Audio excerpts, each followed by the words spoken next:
नमस्कार, स्वागत है आपका एग्जाम ए टू जेड में। और हम यहाँ पर ये हमारा नया जो है पेपर स्टार्ट कर रहे हैं, जो कि है पेपर नंबर 7। और इसका नाम है यहाँ पर plant morphology, development, anatomy and reproductive biology. ठीक है, ये पेपर नंबर 7 है। नया पेपर हमने शुरू किया है और इसके वीडियो जो है आपको रेगुलर मिलते रहेंगे। पूरे वीडियो इसके अंदर अपलोड कर दिए जाएंगे। आप इसे खरीद सकते हैं। हमारे जो है ऐप है एग्जाम ए टू जेड, जो कि आपको प्ले स्टोर पे मिलेगा। वहाँ से आप इसको खरीद सकते हैं और ख़रीदने के बाद में आप इस कोर्स को परचेज करने के बाद में आपको उसके अंदर सारी चीज़ मिलेगी। जो भी उसके अंदर लिखा हुआ है वो हर एक चीज़ वहाँ पर अवेलेबल आपको करवाई जाएगी। ठीक है, तो आप तुरंत बाई करिए इसको, जल्दी से खरीदिए कोर्स को।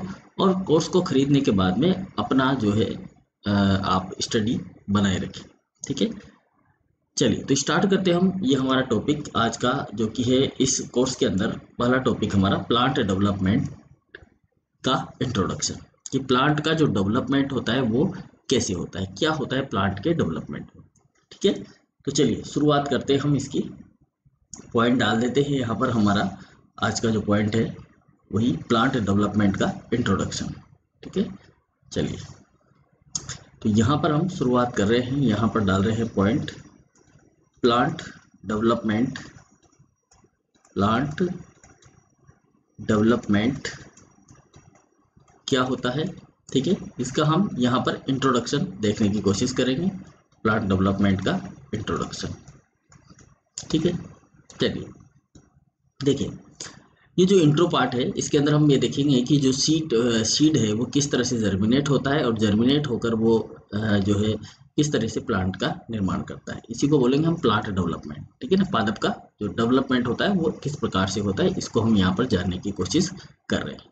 ठीक है, चलिए देखिए क्या होता है कि कोई भी प्लांट होता है तो प्लांट का जो डेवलपमेंट होता है वो एक सीड से होता है। किससे होता है? सीड से होता है।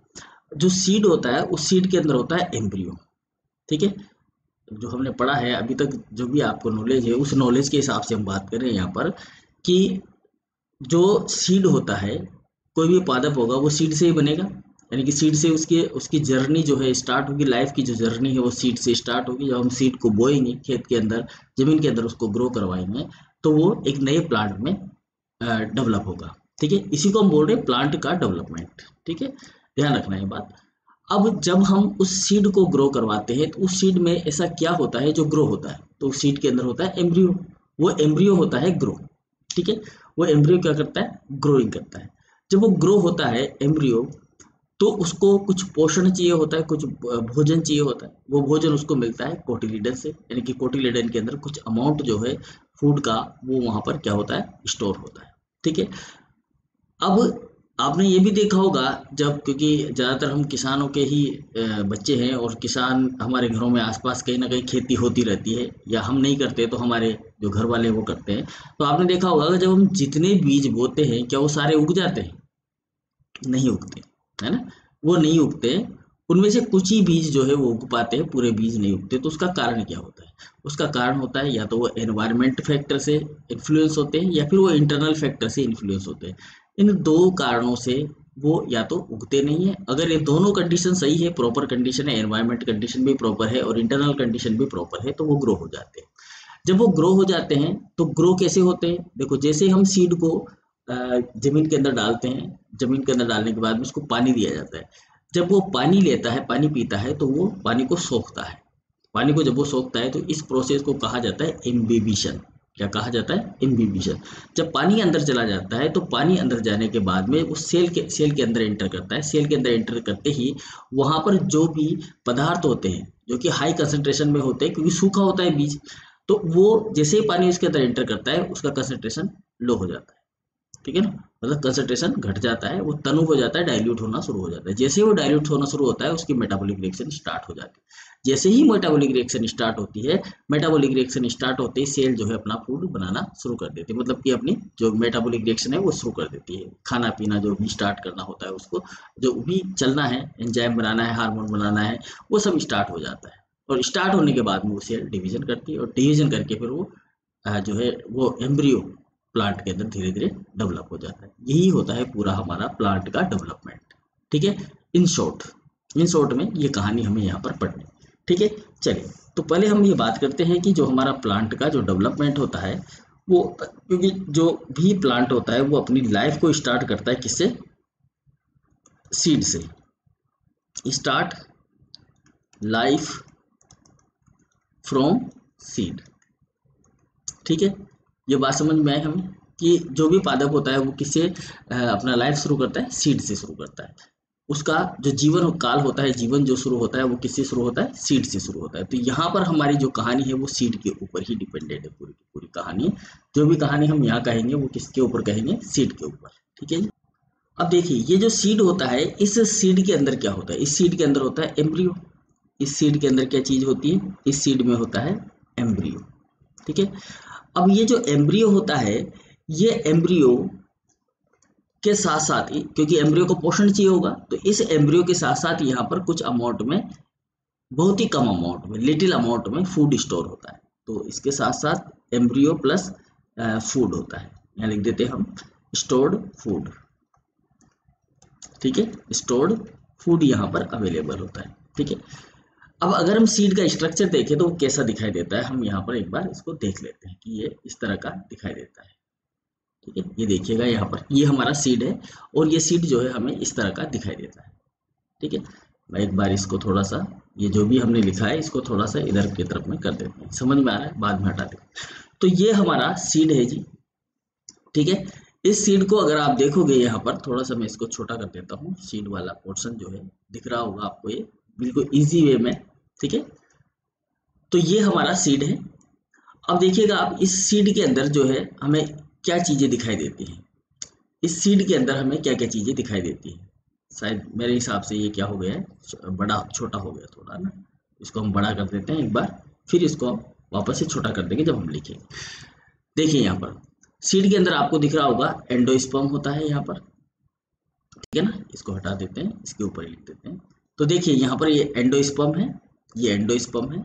ठीक है, ये वाला जो पोर्शन है पूरा व्हाइट कलर का, ये मोनोकोट सीड है और ये डाइकोट सीड है। यहाँ पर दो तरह के सीड है आपके पास में, एक मोनोकोट सीड है और एक दूसरा डाइकोट सीड है। दो तरह के सीड यहाँ पर हमने ले रखे हैं। ठीक है, अब ये एक तो है कौन सा सीड है आपका? मोनोकोट, और दूसरा कौन सा है? Dicot seed. ये दो तरह के सीड आपको यहाँ पर दिख रहे होंगे। ठीक है, अब देखो जो मोनोकोट सीड है उस सीड के अंदर क्या चीज है और डाइकोट सीड के अंदर क्या क्या चीजें हैं। ठीक है, यहाँ पर हम देखने की कोशिश करते हैं। ये तो है एम्ब्रियो, ये पूरा जो पोर्शन है, ये जो पूरा पोर्शन है ये है एम्ब्रियो मोनोकोट का। ठीक है, और यहाँ पर आप देखोगे डाइकोट में, तो डाइकोट के अंदर ये है एम्ब्रियो, डाइकोट के अंदर ये बना हुआ है यहाँ पर एम्ब्रियो।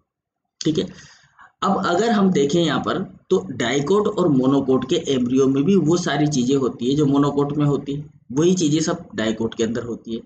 इसी तरह से इसके बाहर चले तो हमें यहाँ पर दिखाई देता है एंडोस्पर्म।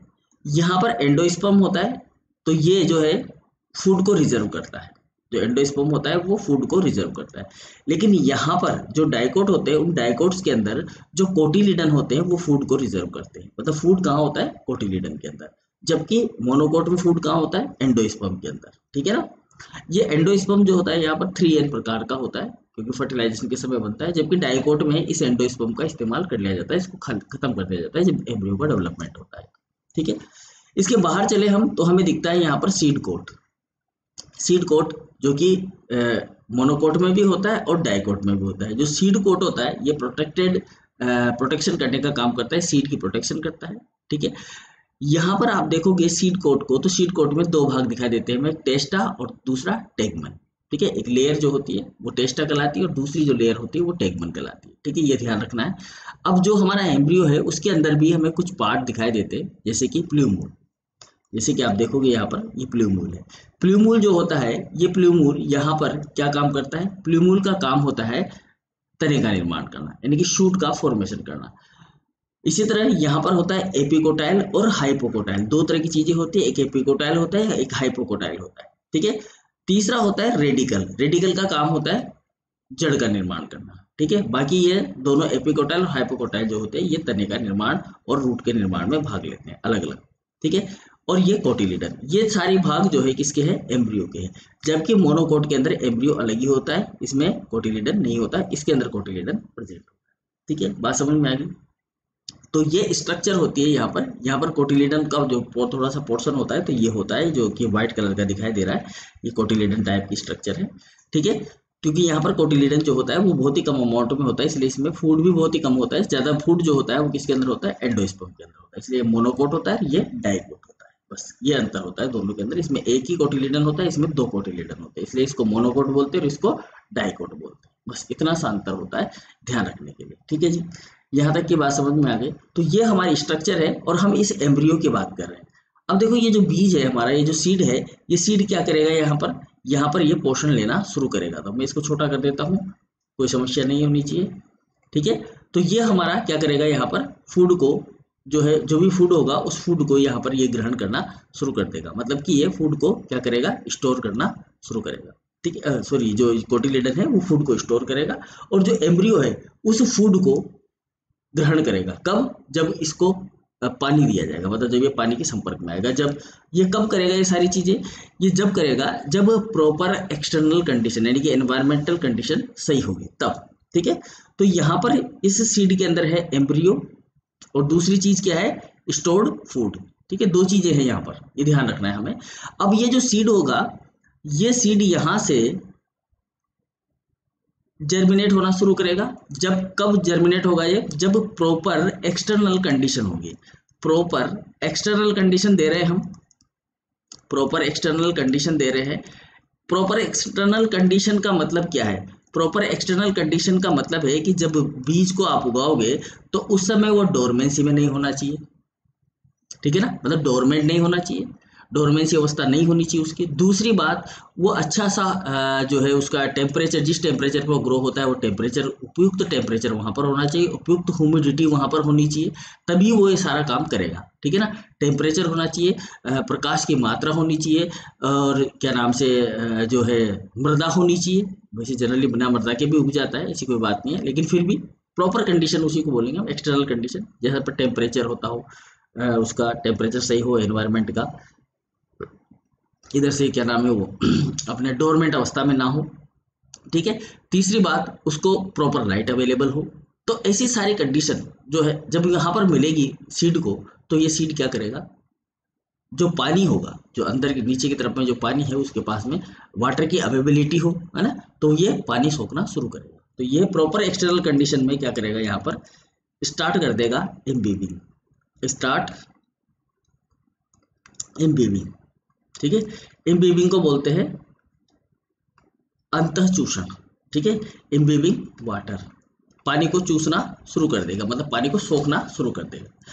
जब पानी को ये सोख लेगा, पानी को जब सोखेगा तो क्या होगा, पानी को जब ये सोखेगा तो अंदर की तरफ में जो इसका अंदर का भाग हुआ, जहां पर सेल होगी, वहां पर जो साइटोप्लाज्म है वो डाइल्यूट होना शुरू हो जाएगा। तो ये जो पानी जैसे सोखेगा तो यहाँ पर जो साइटोप्लाज्म है वो डाइल्यूट हो जाएगा, डाइल्यूट द साइटोप्लाज्म।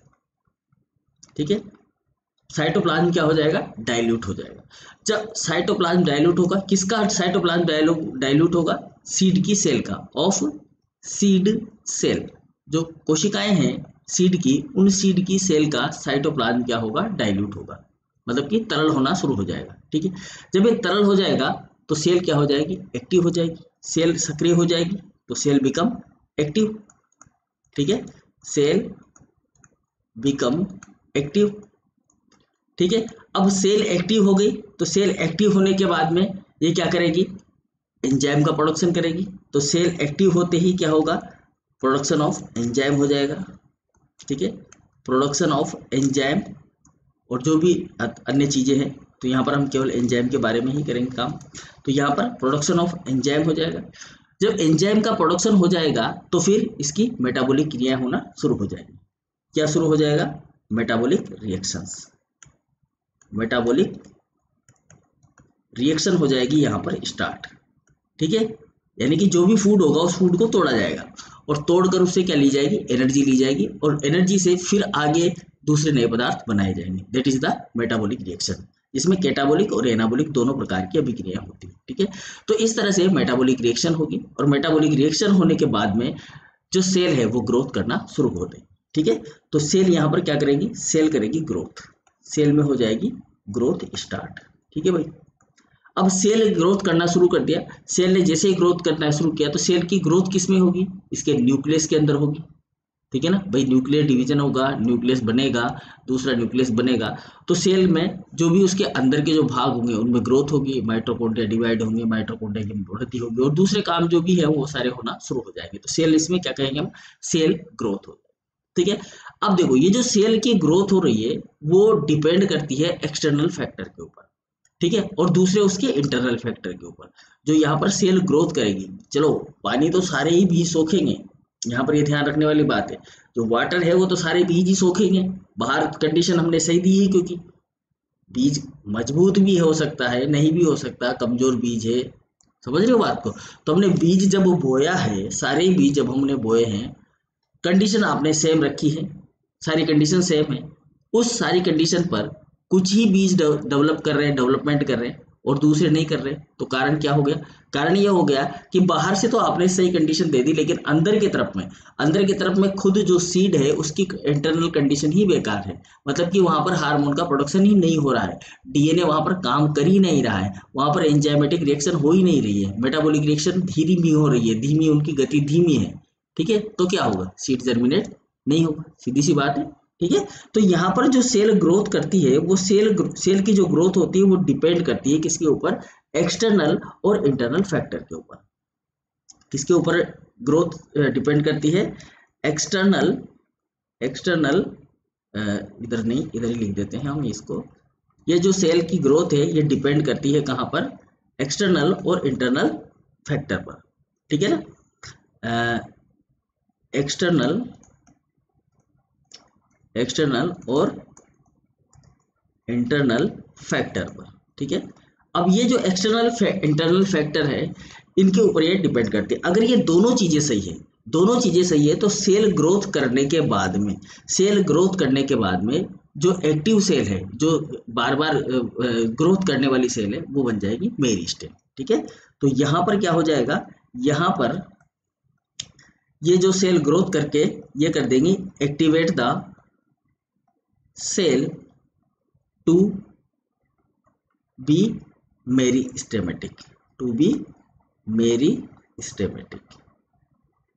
ठीक है, देखो अभी तक यहाँ पर कोई मेरिस्टेम नहीं था, अब यहाँ पर बन गया मेरिस्टेम। ठीक है, अब ये जो मेरिस्टेम बन गया, इसके बनने को ये एक्सटर्नल और इंटरनल फैक्टर क्या करते हैं, इन्फ्लुएंस करते हैं। अगर ये बन जाता है, ये मेरिस्टेम बन जाता है, तो जो मेरिस्टेम होता है वो हमारा shoot apical meristem, root apical meristem, intercalary meristem, rib meristem, plate meristem, ये सारे मेरिस्टेम यहाँ पर बनते हैं। ठीक है, तो जब ये मेरिस्टेम बनते हैं तो आगे के जितने भी ऑर्गन हैं वो बनना शुरू हो जाते हैं और सीड जो है वो जर्मिनेट हो जाता है और अपना नया प्लांट तैयार हो जाता है। तो इस तरीके से आपका प्लांट का डेवलपमेंट होता है। आगे दोबारा से हम बात करेंगे यहाँ पर।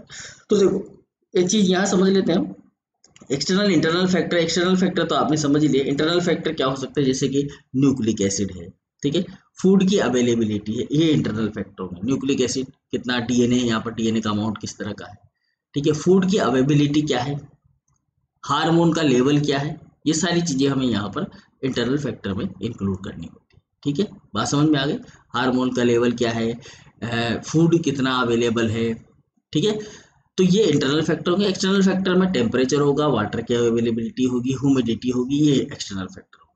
तो ये भी डिपेंड करेगा इसकी सेल की ग्रोथ के ऊपर। ठीक है, तो ये हुआ हमारा प्लांट डेवलपमेंट का थोड़ा सा जो है जानकारी कि सीड किस तरह से जर्मिनेट करता है। अब आगे हम देखते हैं कि जब ये मेरिस्टेमेटिक सेल बन जाती है तो ये क्या करती है, किस तरह से ये डेवलपमेंट करती है, आगे चलते हैं। ठीक है, तो चलिए नेक्स्ट पेज पर हम चलते हैं। ठीक है, देखिए यहाँ पर हम बात कर रहे हैं कि हमारा जो ग्रोथ होती है प्लांट की वो किस तरीके से होती है ना, ग्रोथ ऑफ प्लांट। तो यहाँ पर हम उसी की बात कर रहे हैं कि प्लांट की जो ग्रोथ होती है वो कैसी होती है। तो ग्रोथ इन प्लांट, ठीक है, यही बात हम कर रहे हैं यहाँ पर। ठीक, देखो अभी हमने देखा कि जो सेल होती है वो सेल डिवीजन करती है और डिवीजन करके वो किस में एक्टिवेट हो जाती है, मेरिस्टेम में एक्टिवेट हो जाती है। ठीक है, ये जो मेरिस्टेम होता है ये किसी एक पर्टिकुलर जगह पर स्थित होता है यहाँ, जैसे कि सूट के अंदर देखेंगे आप तो सूट एपिकल मेरिस्टेम शीर्ष पर, कहाँ पर स्थित होता है, शीर्ष पर स्थित होता है। एपिकल मेरिस्टेम जो होते हैं वो शीर्ष पर स्थित होते हैं। उसके अलावा दूसरे जो इंटरकैलेरी होते हैं या रिब प्लेट होता है वो अलग अलग जगह अपने अपने एक पर्टिकुलर उनका एक स्थान होता है वहां पर स्थित होते हैं। तो हम ये कह सकते हैं लोकलाइज टू द मेरिस्टेम। ये जो ग्रोथ होती है कहाँ पर होती है, ये प्लांट की जो ग्रोथ होगी स्टार्टिंग में जब सेल डिवीजन होगा तो ये ग्रोथ कहाँ पर होगी, ये होगी मेरिस्टेम में, ठीक है ना, किसमें होगी, मेरिस्टेम में। तो इसको हम कहेंगे लोकलाइज्ड टू द मेरिस्टेम, ठीक है ना। मेरिस्टेम के अंदर ये ग्रोथ होगी, भाई सेल का डिवीजन हुआ तो सेल के डिवीजन में ये जो ग्रोथ होगी कहाँ पर होगी, आपके मेरिस्टेम के अंदर होगी, ठीक है। अगर हम मेरिस्टेम की बात करें यहाँ पर, तो मेरिस्टेम भी हमारे पास में अलग अलग प्रकार के होते हैं। मेरिस्टेम कितने प्रकार के होते हैं, तो जनरली तो ये 3 प्रकार के होते हैं। एक होता है अपने पास में एपिकल मेरिस्टेम, ठीक है। एक होता है अपने पास में इंटरकैलेरी मेरिस्टेम, इंटरकैलेरी, ठीक है। एक होता है अपने पास में यहाँ पर लेटरल, लेटरल, ठीक है। इंटरकैलेरी, ये इंटरकैलेरी है और ये लेटरल है। ये 3 तरह के मेरिस्टेम होते हैं। एपिकल को बोलते हैं शीर्षस्थ मेरिस्टेम, जो कि शीर्ष के ऊपर पाया जाता है। इंटरकैलेरी जो होता है वो बीच में होता है और लेटरल जो होता है वो पार्श्व में होता है, ठीक है ना। पौधे का जो भी स्टार्टिंग वाला जो पोर्शन होता है उसके अंदर इस तरह की स्ट्रक्चर होती है। तो आप ये समझ लीजिए, ये मैं इस तरह का डायग्राम बना रहा हूँ यहाँ पर, जो कि आपने BSc 3rd ईयर में भी पढ़ा होगा ये डायग्राम। तो ये यहाँ पर जो मेरिस्टेम पाया जाता है उसको तो हम बोलते हैं एपिकल मेरिस्टेम, ठीक है ना। यहाँ पर जो मेरिस्टेम पाया जाता है उसे बोलते हैं इंटरकैलेरी मेरिस्टेम। और यहाँ पर जो मेरिस्टेम पाया जाता है इस जगह पर, ये वाली जगह पर, इसको बोलते हैं हम पार्श्व या लेटरल मेरिस्टेम, ठीक है। इसके अलावा और भी मेरिस्टेम होते हैं। इनके अलावा जो एपिकल मेरिस्टेम होते हैं वो भी 2 प्रकार के होते हैं, सेम और रेम, सेम या रेम, यानी कि रूट एपिकल मेरिस्टेम और शूट एपिकल मेरिस्टेम। अगर वो शूट बनाता है तो शूट के शीर्ष पर पाया जाएगा, वो रूट बनाता है तो रूट के शीर्ष पर पाया जाएगा। तो इस तरह से रूट एपिकल मेरिस्टेम और शूट एपिकल मेरिस्टेम 2 तरह की चीजें यहाँ पर हमें देखने को मिलती है इसके अंदर, ठीक है। इसी तरह इंटरकैलेरी जो होता है ये बीच में होता है, यहाँ पर अंदर की तरफ में, यहाँ से भी ग्रोथ होती है प्लांट के अंदर। और लेटरल जो पार्श्व में जो पत्तियां होती है, शाखाएं होती है, उनका निकलना जो होता है वो लेटरल से होता है। बर्ड्स का निकलना वगैरह वो सब लेटरल से होता है, ठीक है। इसके अलावा भी कुछ जो है अदर टाइप के मेरिस्टेम पाए जाते हैं, जैसे कि मार्जिनल मेरिस्टेम देख लीजिए आप, मार्जिनल, ठीक है। प्लेट मेरिस्टेम, रिब मेरिस्टेम, ये भी यहाँ पर देखने को मिलते हैं, प्लेट, मार्जिनल और रिब मेरिस्टेम। तो इस तरह के मेरिस्टेम हमें यहाँ पर मिलते हैं। तो ये जो मेरिस्टेम होते हैं इनका एक पर्टिकुलर स्थान होता है, ठीक है। अब ये मेरिस्टेम होता है, ये सेकेंडरी ग्रोथ करता है, मतलब ये दोबारा से ग्रोथ करता है, सेकंड लेवल का स्ट्रक्चर क्रिएट करता है, ठीक है। देखो पहला लेवल तो हमारे पास क्या था, सेल। फर्स्ट लेवल में हमारे पास क्या थी, सेल थी। वो सेल ने डिवीजन किया और वो किस में बदल गई, मेरिस्टेम में बदल गई। ये मैं जो बता रहा हूँ ना इसे बड़े ध्यान से समझना है, क्योंकि ये आपका मॉड्यूलर ग्रोथ है और ये मॉड्यूलर ग्रोथ बहुत इंपॉर्टेंस रखती है यहाँ पर, ठीक है। अगर ये हमें समझ में आ गए तो हमें ये पूरा चैप्टर समझ में आ जाएगा, अदरवाइज हमें समझ में नहीं आएगा कि हम कहाँ पर बात कर रहे हैं और आपको क्या लिखना है एग्जाम में, ठीक है। देखो हमारे पास क्या था, सेल थी, हमारे पास क्या था, सेल थी। सेल कहाँ थी हमारी, जो एम्ब्रियो था, जो सुसुप्त अवस्था में पड़ा हुआ था, उसने पानी को सोखा। पानी को सोखने के बाद में वो पानी उसके अंदर गया, वहां पर सेल जो है पानी की वजह से एक्टिव हुई। उसका जो साइटोप्लाज्म था वो डाइल्यूट हुआ। डाइल्यूट होने के बाद में वो एक्टिव हुई। एक्टिव होकर उसने क्या किया, एंजाइम का फॉर्मेशन शुरू किया। एंजाइम के फॉर्मेशन से उसके मेटाबॉलिक रिएक्शन स्टार्ट हुए और सेल डिवीजन हुआ, सेल की ग्रोथ हुई। जैसे वो सेल की ग्रोथ हुई वो सेल किस में कन्वर्ट हो गई, मेरिस्टेम में कन्वर्ट हो गई, ठीक है। उस कोशिकाएं जो होंगी वो मेरिस्टेम में कन्वर्ट हो गई। अब ये जो मेरिस्टेमेटिक कोशिकाएं ये सेकंड लेवल के ऑर्गन में क्रिएट होगी, मतलब सेकंड लेवल के स्ट्रक्चर में क्रिएट होगी, जिसको बोलेंगे हम मेटामर। क्या कहेंगे उसको, मेटामर। तो सेल से क्या बना हमारा, देखो यहाँ पर मैं एक डायग्राम बना देता हूँ जिससे हमें पता चलता जाएगा कि हम क्या कर रहे हैं, ठीक है। देखो हमारे पास क्या है, सेल है, ठीक है जी। हमारे पास क्या है यहाँ पर, सेल। यहाँ पर हम इसको थोड़ा सा बॉक्स में बनाने की कोशिश करेंगे जी। ये हमारे पास है यहाँ पर सेल, ठीक है। अब ये जो सेल होंगी, ये सेल आगे चली और इन्होंने डिवीजन किया, और डिवीजन करके क्या बनाया इन्होंने बनाया मेरिस्टेम। ये जो सेल थी, इन सेल ने डिवीजन करके आगे क्या बनाया, मेरिस्टेम, ठीक है। क्या बनाया भाई, मेरिस्टेम, ठीक है। ये ध्यान रखना है, यहाँ पर मैं लिख रहा हूँ मेरिस्टेम, मेरिस्टेम बना दिया, ठीक है। विभाज्योतक जिसे हम कहेंगे। आगे यही मेरिस्टेम जो होगा ये डिवीजन करेगा, ग्रोथ करेगा और सेकेंड लेवल का स्ट्रक्चर क्रिएट करेगा। ठीक है, तो यहाँ पर ये जो मेरिस्टेम है ये ग्रोथ करता है, क्योंकि मेरिस्टेम जो है एक ऐसा स्ट्रक्चर होता है जो बारंबार ग्रोथ करता रहता है, बार बार उसमें डिवीजन होता रहता है, बारंबार विभाजन होता रहेगा और वो ग्रोथ करता रहेगा। ठीक है, तो ये ग्रोथ करेगा, ग्रोथ करके फॉर्म करेगा सेकंड लेवल का structure, form second level structure, second level का स्ट्रक्चर ये फॉर्म करेगा। ठीक है जी, सेकेंड लेवल का स्ट्रक्चर फॉर्म किया इसने, तो वो सेकेंड लेवल का स्ट्रक्चर जो होगा उसे हम क्या कहेंगे, उसे कहेंगे हम यहाँ पर मेटामर। क्या कहेंगे, मेटामर। ठीक है, उसको कहेंगे हम यहाँ पर मेटामर। इसको एक बार दोबारा से लिख देते हैं। इस सेकेंड नंबर का जो स्ट्रक्चर होगा, सेकेंड लेवल का स्ट्रक्चर, इसे कहेंगे हम मेटामर। ये चीज ध्यान रखनी है। तो पहले तो हमारे पास क्या थी जी, सेल थी। पहले हमारे पास क्या थी, सेल थी। अब हमारे पास क्या हो गई, सेल से हमारा बना मेरिस्टेम और मेरिस्टेम से क्या बना हमारा मेटामर। तो मैं यहाँ पर ये कह सकता हूँ कि ये सेल और ये आपका मेरिस्टेम मिलकर क्या बनाते हैं, मेटामर बनाते हैं। मतलब आगे चलकर ये मेरिस्टेम ही क्या किसमें बदल जाता है, मेटामर के अंदर बदल जाता है। तो मेटामर का जो आप दायरा देख रहे हो वो बहुत बड़ा होता है। तो यहाँ पर हम लिख सकते हैं कि ये क्या है, मेटामर है। ठीक है, ये है मेटामर। ठीक, समझ में आ गई बात। ये चीज आपने बीएससी में पढ़ी होगी। बीएससी में पहला चैप्टर है ग्रोथ एंड डेवलपमेंट का, आप उसमें पढ़ सकते हैं दोबारा से जाकर, तो वहां पर आपको और ज्यादा अच्छे से समझ में आ जाएगी। अगर यहाँ थोड़ा सा समझने में आपको दिक्कत हो रही है तो ठीक है, वो इसलिए क्योंकि यहाँ पर हम सीधा डायरेक्ट बात कर रहे हैं, वहां पर आप जाओगे तो फिर आपको वहां पर छोटे लेवल से बात की जाएगी। यहाँ पर हम सीधा डायरेक्ट उस चीज को रिप्लेस करते हुए सीधा आगे बढ़ रहे हैं, बाद में हम उस चीज पे ही आएंगे लास्ट में, लेकिन अभी आप ये समझिए। तो यहाँ पर मेटामर, अब ये जो मेटामर होती है भाई, हमें पता है कि जो सेल होती है, सेल जब डिवीजन करती है तो बहुत सारी सेल, समान प्रकार की कोशिकाएं, सेम कोशिकाएं, सेम सेल जो होती है वो जमा हो जाती है। जब सेल, सेम प्रकार की सेल जमा हो रही है यहाँ पर, ठीक है, यहाँ पर सेम प्रकार की सेल जमा हो रही है, तो इसको हम क्या बोलते हैं, इसको हम बोलते हैं टिश्यू। तो हम ये कह सकते हैं कि हमारा जो मेटामर है वो एक प्रकार का क्या है जी, टिश्यू है। मेटामर क्या है, एक प्रकार का टिश्यू। तो सेल से क्या बनी, टिश्यू बन गया। ठीक है, जो सेल थी वो सेल डिवीजन करने के बाद में मेरिस्टेम में कन्वर्ट हुई है, और उस मेरिस्टेम में कोशिकाएं बारंबार विभाजन करती है। मेरिस्टेम का काम ही होता है बारंबार विभाजन करना।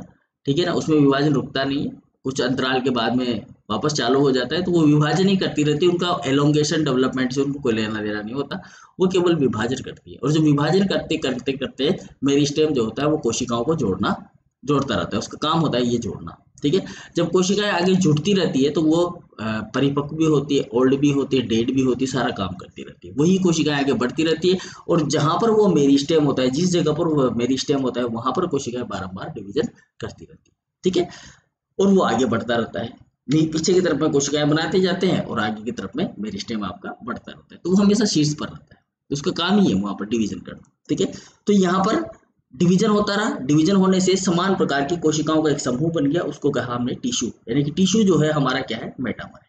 ठीक है, तो हम कह सकते हैं कि ये जो कोशिकाएं हैं, मेरिस्टेमेटिक कोशिकाओं ने कोशिकाओं में विभाजन करके क्या बना दिया, यहाँ पर टिश्यू बना दिया। टिश्यू यानी कि मेटामर, यह चीजें ध्यान रखनी है आपको। ठीक है ना, टिश्यू यानी कि मेटामर। अब ये जो मेटामर है, इसकी बहुत सारी रिपीटेटिव यूनिट, मेटामर की बहुत सारी रिपीटेटिव यूनिट जुड़कर क्या बनाएंगे, ऑर्गन बनाएंगे।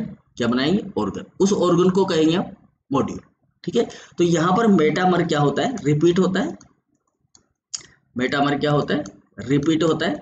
रिपीटेटिव यूनिट इसकी जुड़ती है बहुत सारी, मेटामर, रिपीटेटिव मेटामर की यूनिट जुड़ती है, मेटामर जुड़ता है, और मेटामर जुड़कर क्या बनाता है, मॉड्यूल बनाता है। क्या बनाता है भैया, मॉड्यूल। ठीक है जी, अब ये जो मॉड्यूल होता है, ये मॉड्यूल क्या होगा, देखो यहाँ पर समझिए आप कि हमारे पास टिश्यू है, और बहुत सारे टिश्यू मिलकर क्या बनाते हैं, ऑर्गन बनाते हैं। टिश्यू मिलकर क्या बनाते हैं, ऑर्गन बनाते हैं। तो ये हमारा जो मॉड्यूल है वो एक प्रकार का क्या है जी, ऑर्गन है।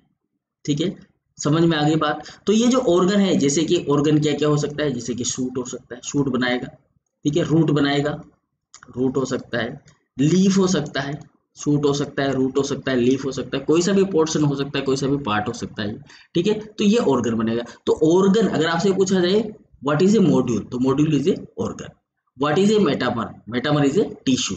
ठीक है, मेरिस्टेम क्या है, जो बार बार डिवीजन कर रहा है, regularly divide cell, that is called meristem. ठीक है, और ये जो मेरिस्टेम होता है इनके पास में टोटिपोटेंसी होती है। क्या होती है? टोटिपोटेंसी। जैसा कि आपने बायोटेक्नोलॉजी में पढ़ा होगा कभी, तो जो मेरिस्टेम होता है उसके अंदर ऐसी ऐसी ताकत होती है कि वो किसी भी प्रकार की कोशिका को बना सकता है, पूरा प्लांट भी बना सकता है। इसकी एक कोशिका ही पूरे पादप का निर्माण कर सकती है। मेरिस्टेम में वो संरचना होती है, वो सिस्टम होता है। ठीक है, वो ताकत होती है, इसको बोलते हैं टोटिपोटेंसी। ठीक है ना, पूर्ण शक्तता। तो ये टोटिपोटेंट सेल होती है। तो ये सेल ही जो एम्ब्रियो के अंदर थी, वही सेल डेवलप होकर क्या बनाया उन्होंने? मेरिस्टेम बनाया। मेरिस्टेम से वो किस में बदली? मेटामर में बदली। मेटामर से किस में बदली? मॉड्यूल में बदली। तो यहाँ पर जो हमने मेटामर बनाया है, आगे ये मेटामर किस में बदल जाएगा? ये मेटामर बदल जाएगा मॉड्यूल के अंदर। किस में बदलेगा भाई? ये बदलेगा मॉड्यूल में। और मॉड्यूल क्या होगा यहाँ पर? मॉड्यूल जो होगा वो होगा आपका ऑर्गन। ठीक है, ये हो गया मॉड्यूल। तो मॉड्यूल क्या हो गया? ये बन जाता है आपका ऑर्गन। इस तरह की जो ग्रोथ होती है उसे कहा जाता है मॉड्यूलर ग्रोथ।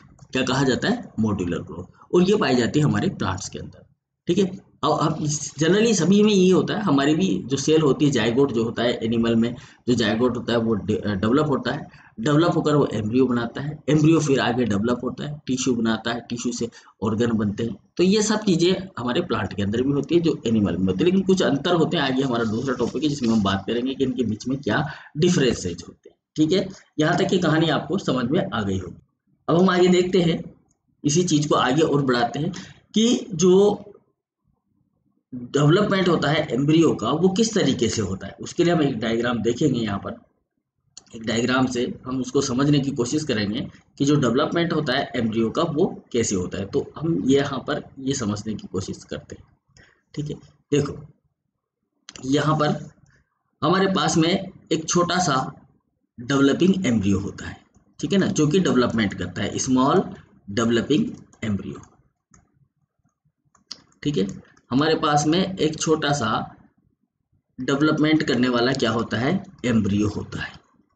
अब ये जो स्मॉल डेवलपिंग एम्ब्रियो होता है हमारा, ये क्या करता है? जब पानी को सोखता है, वहीं पर हम वापस आ रहे हैं, उसी चीज को हम दोबारा से यहाँ पर दोहरा रहे हैं। जब ये पानी को सोखता है तो इसका जो बाहर का जो कवर होता है वो टूट जाता है। किसका? सीड का। ठीक है ना, स्मॉल डेवलपिंग एम्ब्रियो जो होता है ये क्या करता है? ये ब्रेक कर देता है, ब्रेक इट्स कवरिंग। ठीक है, इसका बाहर का जो भाग होता है उस कवरिंग को ये क्या कर देता है? ब्रेक कर देता है। किस कवरिंग को? कवरिंग का मतलब सीड कोट को।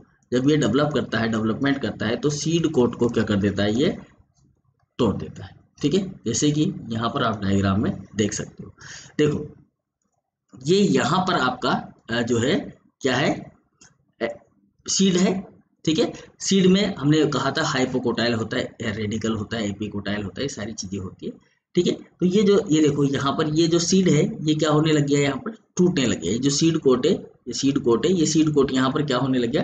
टूटने लग गया। ठीक है ना, ये टूटने लग गया। अब ये सीड कोट टूटने लग गया, धीरे धीरे ये खत्म हो गया। खत्म होने के बाद में ये कोटिलीडन बच गया। धीरे धीरे ये कोटिलीडन रहेगा यहाँ पर, और ये कोटिलीडन भी खत्म हो जाएगा। और ये देखो ये कोटिलीडन यहाँ पर ऐसे पत्ते नुमा स्ट्रक्चर में आ गए। इसका पूरा फूड जो है इन्होंने सोख लिया, और ये यहाँ पर नया लीफ बन गया, ट्रू लीफ बन गया। ठीक है, और ये देखो आप यहाँ पर ये हाइपोकोटाइल है और ये एपिकोटाइल है। ये हाइपोकोटाइल तो नीचे रह गया, हाइपोकोटाइल वाला भाग जो है वो तो नीचे रह गया, और एपिकोटाइल वाला भाग चला गया ऊपर की तरफ।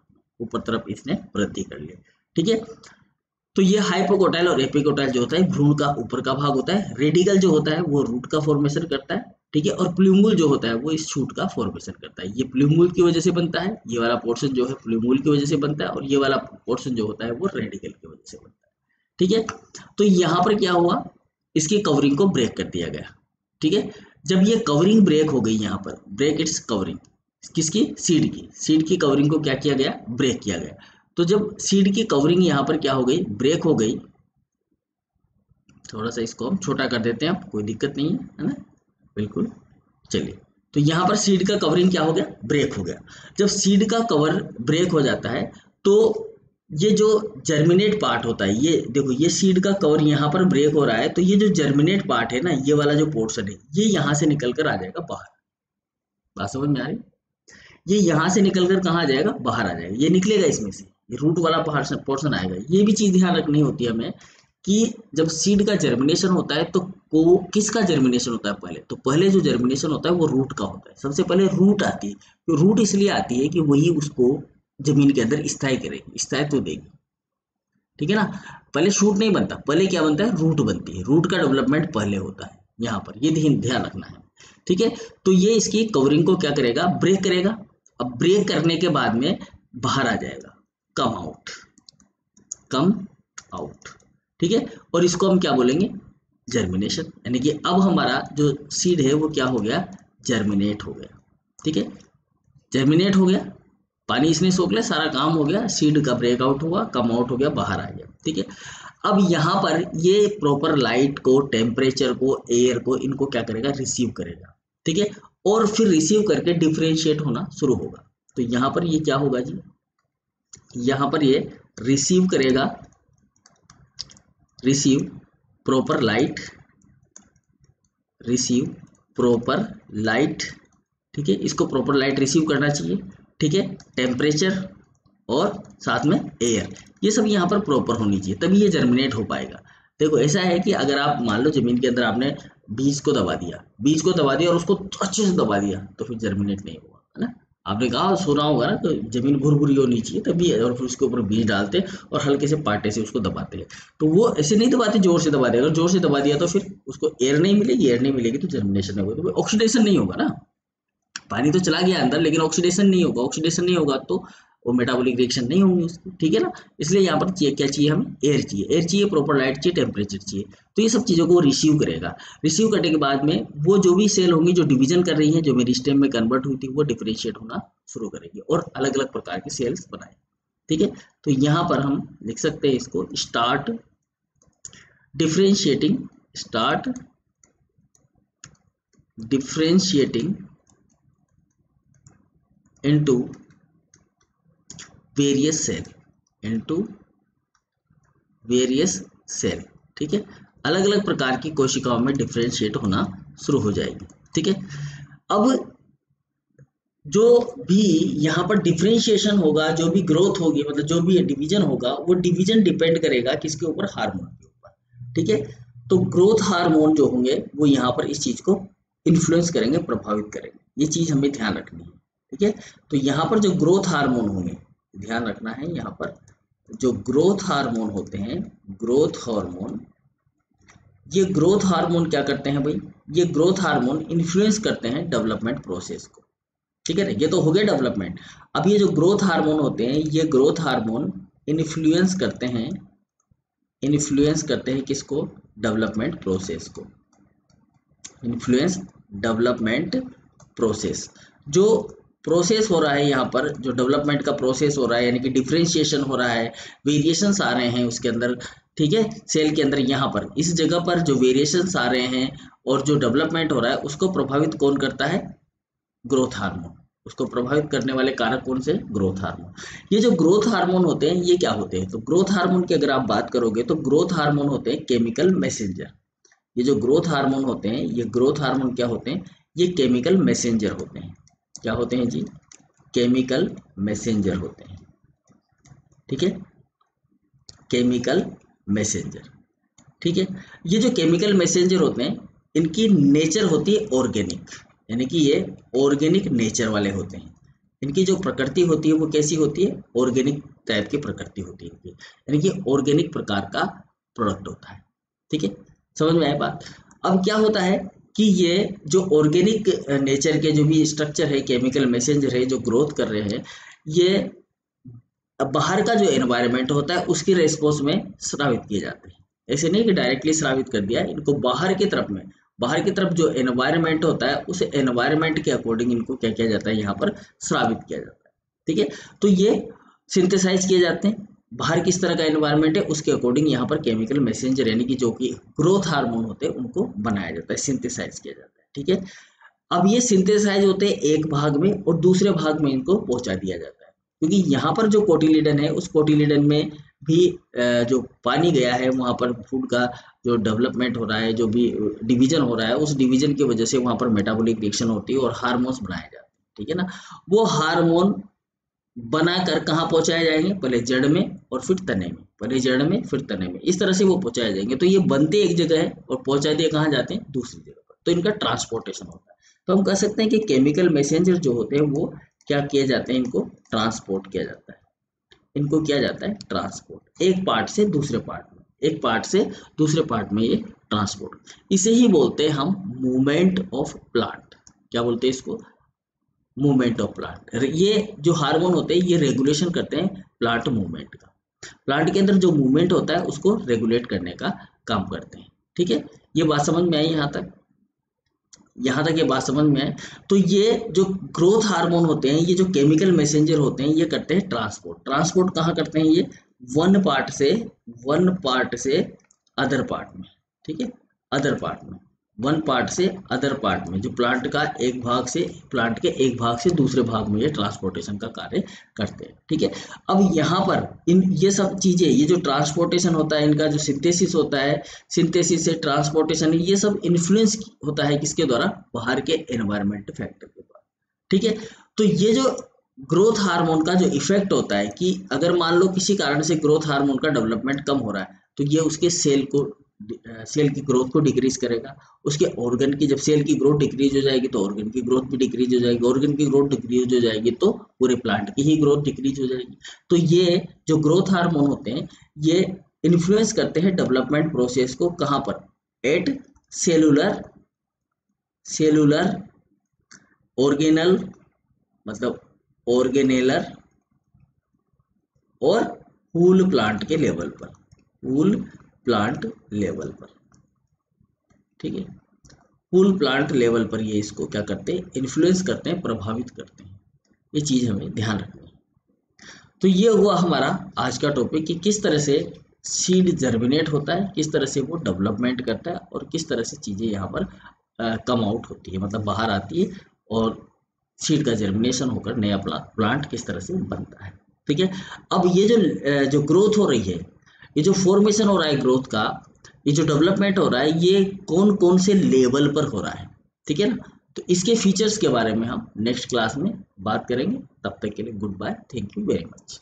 नेक्स्ट क्लास में जरूर इसके हम पूरी बार थोड़ी सी और डिटेल में चर्चा करेंगे इन्हीं टॉपिक्स के ऊपर दोबारा से, कि सेल में ग्रोथ किस तरह से होती है, टिश्यू के अंदर किस तरह से होती है और पूरे होल प्लांट के अंदर किस तरह से ग्रोथ होती है। ये हम चर्चा करेंगे नेक्स्ट क्लास में। तब तक के लिए good bye, thank you very much.